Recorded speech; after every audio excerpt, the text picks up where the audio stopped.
Hello and welcome to my 5th episode on game development with processing. And today we're actually going to move into the game once we have, from the last videos, we have the basics down. So we're going to move into having our main menu screen come up before the game starts. So first thing that we're going to do is we're going to want to set the size of the screen, and we're going to want it to be somewhat dynamic. So to do this, we're going to need a couple variables. We're going to need some integers. We're going to need screen size x and screen size y. So now that we have two variables, these are going to be our screen size.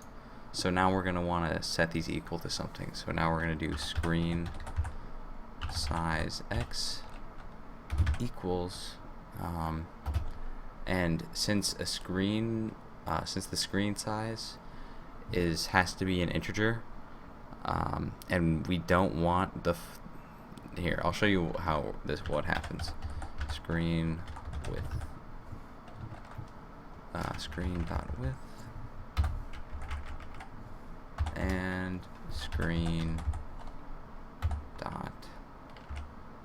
size y equals screen dot height, and we're going to put a space there. Then we're going to do size, and then we're going to put the names of the variables in there. Screen size x, comma, screen size y. And now we're going to run it, and we're going to come up with a problem that we can't fit it all on the screen because the painted area, you can't see because I'm not taking the full picture of my screen right now, but the painted area is the exact size of the screen, but it also has this little menu bar on the top which adds extra pixels and these little menu bars on the side. So we can't have it be equal to the screen size, so we're going to have to make it slightly smaller.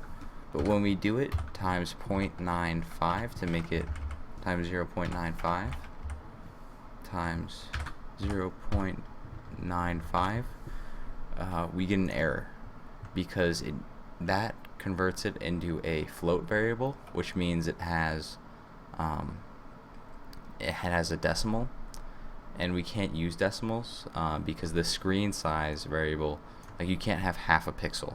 It has to be an integer. So to deal with that, we're going to put in a function called a round, and this is going to round the number to the nearest integer, and we're going to put it in both sides.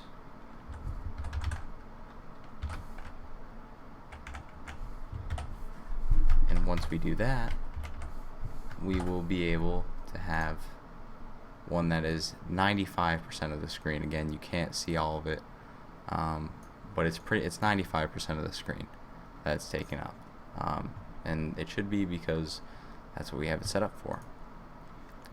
Now that's actually still a little too big because it is being blocked by the taskbar at the bottom, so we're going to make it 90%. Yeah, that's perfect. So now we're going to move on. Once we have that set up, we're going to want to have a background image because we don't want just a background color. So first thing that we're going to have to do is we're going to have to be able to display an image. So we're going to do p image start, and that just stands for start screen. You can change it to start screen. That's actually what we'll do. P image start screen, and then we'll do start screen equals load image, and then the name of it, which the name of the picture, which I've already downloaded, is called start.jpg. And this won't work quite yet just because we are going to have to add a file. So you're going to go to Sketch, Add File, and then you're going to click on your image. You're going to go find it, you're going to click on your image, and then it's going to add it to the data file. So this is the image that I chose. You would hit open, and then it would add it to the data file, and then you would be able to use it. You won't be able to use it until you add the file to the add a file to the data file, to the data folder. So once we have this, we're gonna load the image. So we're gonna do oh wait, we have to do right here actually, image start screen, the name first, and then the X and Y coordinate, we're just gonna have it at 0, 0, and then it needs to be the size of the screen. So it's gonna be screen size X, comma, screen size Y, and this will make this image the exact size of the screen and perfectly in place. P image start screen. Oh, this can't be all caps. It just needs to be just the I needs to be capped. And now you can see that the image is now our background. We have this nice space image to go with our space themed game, or whatever game you're gonna make. You can change it to wherever you want. Now we're gonna have to figure out a way so that when you hit a key, it's going to go to the it's gonna start the game. So to do that, we're gonna have to create another variable. We're just gonna add it with a comma to the int called stage, and these are gonna be the stages of which the game is in, and we're gonna set stage equal to 1. So the first stage is loaded. And so in void draw, we're gonna be if stage equals equals. You need equals equals, not just 1 equals, because that's like the definite equals. Like it has to equal 1. Don't ask me why it's that way, it just is. And then so now we have stage 1, and then if stage equals 2. So this is going to be, everything in our game is going to be in here. That's going to be our game. This is our everything that's going to load in our start screen. So now what we're going to do is we're going to want to have some text that says the name of the game and what to do to start the game. So to do that, we're going to do p font, and then we're going to call it title. And then we are going to go down and we're going to go to use title equals create capital letter font, the name of the font, which I'll get to in a second. I just named ours font.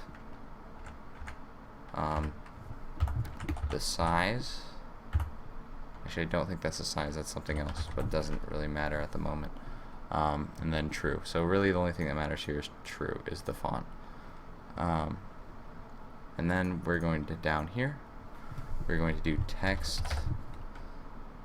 align, and then center. This is like the coordinate where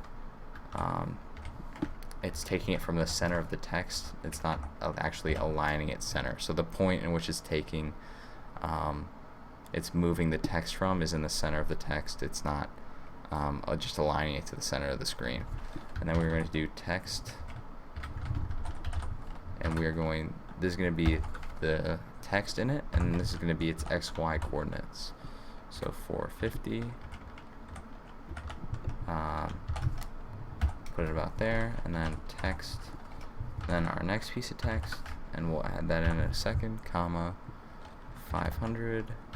That's our X coordinate. We're going to have them be right on top of each other, and 470. So they'd be slightly, it's actually 450. Slightly below each other, but directly in the same alignment. And then we're going to call it Spaceship War is going to be the name of our game. And then it's going to say press any key to start game. Now before any of this works, you have to go to tools, create font, and then you're going to select it, select the font, and then we'll go like this, and then we'll name it font, and then you'll hit OK. but it's not going to work for me because I already have the font in place. So now when we run this, it's not going to give me an error. Maybe missing a semicolon. Yes, I forgot a semicolon right here. And then when we run the game, it's going to take a second to load, but you can see our Space War title is right there. And I did this before where we aligned it with the image. It's right. It's going to be right there. But that's going to be problematic later with different screen sizes, just because it's going to move. So we'll come back and we'll fix that later to make it more compatible with different screen sizes. Well, actually, for now, we can just move it to 0, and then actually we'll move it to 100, 150 for now, just so that it will work with all screen sizes. I don't really know like what screen sizes are going to be playing this game.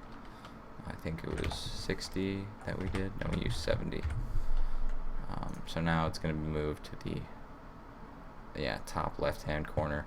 It's not the most aesthetically pleasing place, but it will work with any sort of screen size because it is based off the screen size. So now we have this thing that says that when we load up, we have this beautiful background image, and it has the name of the game. It says press any key to start, but when I hit a key, it doesn't work. So now what we have to do is we have to make it transfer to the next stage, and we'll move on to that in the next episode. So come back for the next episode.